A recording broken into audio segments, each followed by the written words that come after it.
ध्वजारोहण आणि ध्वजवंदनामध्ये एक्झॅक्टली काय फरक आहे हे तुम्हाला माहिती आहे का?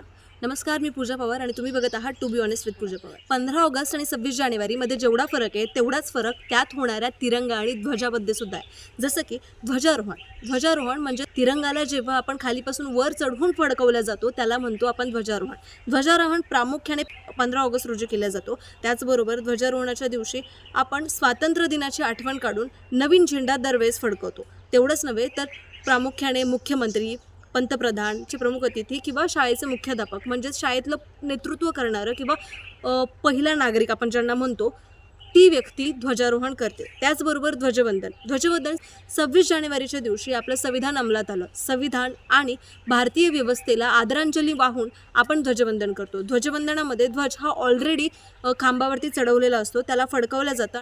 परेड, सलामी, राष्ट्रगीत यांचा समावेश करून संविधान आणि व्यवस्थेला एक आदरांजली म्हणून आपण ध्वजवंदन करतो. याबद्दल तुम्हाला माहिती होतं का हे मला कमेंट करून नक्की सांगा. ध्वजवंदन आणि ध्वजारोहणाचा हा फरक तुम्हाला कसा वाटला हेही मला नक्की सांगा. If you like this video, like, comment, share and don't forget to subscribe the channel. Thank you.